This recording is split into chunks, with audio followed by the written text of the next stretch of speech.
Hello and happy Wellness Wednesday. I hope that you guys have had a great start to your day so far. It is 9:30 here in not so sunny Las Vegas. It's actually quite cloudy out. But that's okay because, that's what you have to expect when it comes to December weather. You don't know what you're going to get. It's kind of like, as Forrest Gump would say, life is like a box of chocolates. But anyhow, today I wanted to talk to you about mindset and what you gain when you are mindful. It's essential for our emotional well-being to achieve self-awareness around our emotions so that we make better decisions on how we respond, and the things that we say and we do when we're emotionally triggered, based on how we are feeling, right? So achieving self-awareness means really taking some time to getting to know who you are. Really getting to know you as a person, because a lot of time we don't really know who we are. We kind of think we have the gist of it, but we haven't gone deep enough to really know who we are. So it's really getting to know who you are, like what you want for your life. Because if no one's asked you, I'm here to ask you, what do you want? And like really think about that. Then you have to be open to change because change is inevitable. Embrace that pivoting may be part of the process. In fact, that's also part of the piece of the process that a lot of times we often resist along with change. Good morning, my name is Leslie Gadet and I'm an empowerment coach. I help my clients achieve self-awareness around their emotions so that they can handle the triggers, manage their emotions, and live a more positive life. So this week's topic is all around mindset and how mindset is key. Now, I believe that mindset's the root to supporting you and keeping you grounded in your life. But before I get started on today's topic, let me quickly explain what I have behind me. This is called the triggers cycle. So this is a cycle that is on repeat every day. So as you can see in the middle, I've written it on repeat. This is because we are triggered every single day, whether it's internal triggers or external triggers. And so those things, they are what triggers do, they'll evoke an emotion. So some triggers might be the anniversary date of loss or trauma. It could be, and that's again, so that's an internal stimuli. It could be family friction. That's another internal thing. It also could be the ending of a relationship. So that's maybe you are now either you've recently ended, or maybe it's something that's happened a little while ago, and so it's still fresh in your mind. It's internal, but there's external things that can trigger that emotion. It could also be overwhelmed. So that's external, right? So you feel overwhelmed. You've got a lot going on in your life and there's so much to do and you feel like you've got so little time to get things done. And you're really just kind of freaking out about it, and you then become anxious and stressed. Maybe you become resentful, and you don't know what to do. You don't know where to turn. And so when you are triggered that way, you emotionally respond by doing and saying things that you often regret later, have to go back to fix. So again, those are just a few triggers. And again, as I said, the trigger could be like the anniversary date of loss or trauma. So today could be the anniversary date of something of loss or trauma, something that you grew up with. And so that's going to evoke an emotion, a feeling, something that you're going to feel. Because what happens when we are younger, when we grow up, or for any experience that we experience in our lives, we assign an emotion to that. It becomes a memory and it gets filed away into our emotional memory toolbox to use for later. So again, as I said, a trigger will evoke an emotion. That emotion is what drives our response, okay? The things that we say, the things that we do. So that response is fueled by that trigger, right? That response, because it's how we're feeling. And in that essence, what happens is our response, meaning the action, the things that we say and we do, will provide us with this reward. The reward could be it could be a positive reward depending on whether or not you have a strong self-awareness muscle, or if you don't and you're one to allow your emotions to manage you, then it's typically guilt, shame, and regret, because once you've said and done something, and a lot of the time, once it's said, it's out there, right? You can't really take it back, but you only can try to fix things. So again, that's what I'm saying, guilt, shame, and regret around something maybe that you said and done. So you show up in a way where you are not happy with it. And so now what you've done is you have now put yourself in this place where I got to go back and fix it, right? So that's what this cycle is all around. And as I said, it is on repeat every single day. So yesterday, as I said, I talked to you about what mindset is and what you risk when it's off. And there's a lot that you risk. A lot of what you risk is your own peace of mind, really. That's a big piece. But today I want to talk to you about what you gain when you're mindful. So here are 3 benefits of being mindful. Number 1, it improves your well-being and it contributes to you leading a more satisfying life, being mindful around how you show up emotionally when this happens, right? This in turn makes it easier for you to fully enjoy the pleasures in your life as they happen, as you live your life, which in turn helps you become fully engaged in the things that you do. And that creates a greater capacity to deal with life when you're emotionally triggered, because this is going to happen regardless. You cannot pay your way out of it. You can't talk your way out of it. You can't have someone do it for you. It is what it is, and it will happen to you, whether you like it or whether you don't. It's just, how do you show up for that? Because when you make better decisions on how you respond, in the things that you say and you do, you'll find yourself less likely to get caught up in worrying about the future or regretting the past. You'll be less preoccupied with concerns about success and self-esteem, meaning you will allow yourself to be more fully present in your life, actively participating to make things happen and living your life fully. And then you'll find it easier for you to form deeper connections with those people in your life. Good morning. Thank you for joining. So number 2, it improves physical health. It can help relieve stress, lower your blood pressure, reduce chronic pain, improve sleep even. When we allow our emotions to control us, to manage us when we're emotionally triggered, those feelings can actually manifest themselves in the physical sense. So, aches and pains, for example. If you ever find like you're just so stressed out, you're so anxious, things are happening, you start feeling it, you start getting headaches. That's manifesting itself because of how you're emotionally feeling. High blood pressure, of course, from being stressed. You're stressed all the time.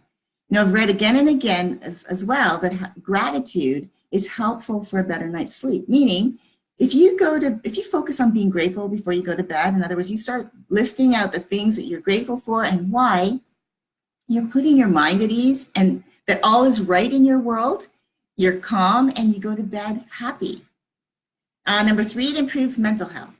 So in an article I recently read, psychotherapists have turned into mindfulness meditation. Okay, they're using that as an important element in their treatment of a number of problems such as depression, substance abuse, eating disorders, people who are going through issues with their relationships, anxiety, obsessive compulsive disorder. I've suffered at times from OCD, terrible OCD, but and that's just something that I've struggled with, and I've learned to manage better, and it's a lot better than it used to be. Some experts even believe that mindfulness works by helping people to accept their experiences, including painful emotions, rather than reacting to them with aversion and avoidance. So, and that's really true. So, if you've had something happen to you in your life and you are suppressing it, now, of course, that can happen. I've had a lot of stuff happen to me in my life, and I suppressed it for a lot of years. And when it finally came back to me, it came back quick and it came back hard. And it was whether I had to decide, I'm either going to face it and get through it, or I was going to avoid it. And of course, avoiding it only just made it come back more, harder and harder, because it didn't want to go away. It wanted me to, go in on it. It's become common for mindfulness meditation to be combined with psychotherapy, especially cognitive behavioral therapy. And so they're saying that the development of it makes good sense because meditation together with cognitive behavioral therapy, they both share the same common goal, which is people gain perspective on irrational and self-defeating thoughts, right? So it's really important. I can't stress to you how important it is and how we talk to ourselves, being mindful about that, because typically what will end up happening is we will believe what we tell ourselves before someone else will believe what someone else is telling us. So someone might tell you that you're great, but you're in your head saying, you're crazy. I know I'm not. Do you know what I'm saying? So you will allow the inner villain part of you to do all the talking for you. So as I said in my live yesterday, time waits for no one. And once I realized that if I wanted more for my life, I had to go for it despite all of my fears. And I had a ton of fears, but I finally took action on that.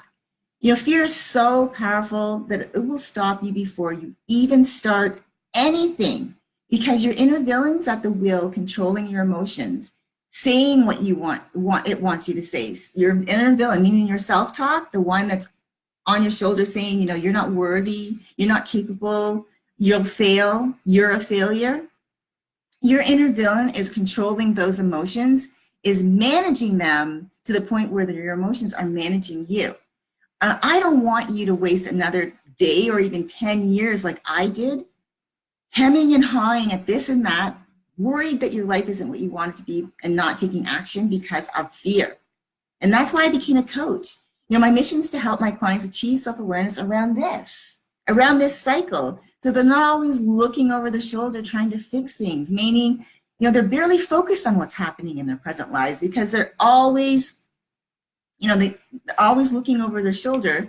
They're most likely don't even have any time or energy to focus on what's next. As I said, they're always looking over their shoulder, having to go back and fix things because guess what? They've allowed their emotions to manage them. Their emotions have made them say and do things that they often will regret later after they've had time to cool off, and they have to go back and fix it.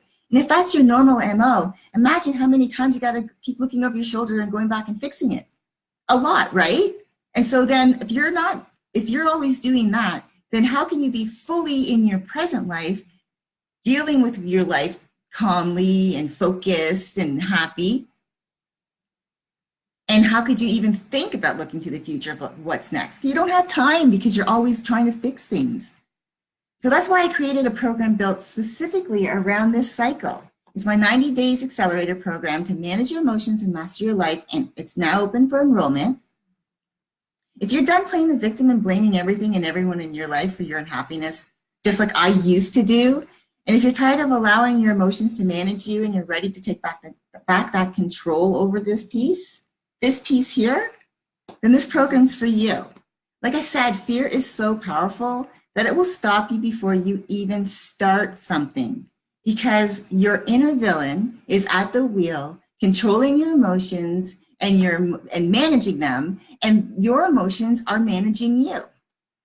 If you're ready to take back that power over your emotions and allow your inner hero to get to work, because we all have one, we all have an inner hero. That's our positive voice, the one that's always uplifting, encouraging, and supporting us. But we allow our inner villain to like stomp them down. But if you're ready to take back that power and allow your inner hero to get to work so that you can become more confident and in control of your emotions when you are emotionally triggered, then click on the link in the title notes for access to my 90 Days Accelerator program created for you so that you can take back that power from your emotions and start living your life. Now, spots are going fast and I don't want you to miss out. So are you ready to take back your power? Look, in a few short weeks, we are entering not only a new year, but a new decade. Do you want to repeat another year or even another 5 or 10 years with your emotions managing you? And then you're always having to go back and fix things with one foot in the past, like I've said, barely in your present and no hope of looking to your future for what's next? Or are you ready for more? Are you ready to go for it, whatever that it might be for you, despite your fears? I don't want you to be like me and allow another decade to pass you by before you decide that it's time, because time waits for no one. And I want you to be able to look back at this December 2019, and be able to fondly remember it as being the time that you decided to take back control over this, so that you can start living the life that you love and love the life that you're living. So if you're ready, click on the link and let's set up a call to see where you're at and see if you're a good fit for the program. I want to say thank you so much for watching. I also want to say don't let fear stop you from stepping into your greatness, because we're all capable of that. It's up to us to decide. It's up to you to decide. Remember to navigate your day with an attitude of gratitude, because with the right mindset, with the right attitude, it will put you in the right mindset for when life happens. And this is going to happen. I'm here to tell you it's going to happen. So it's how we show up.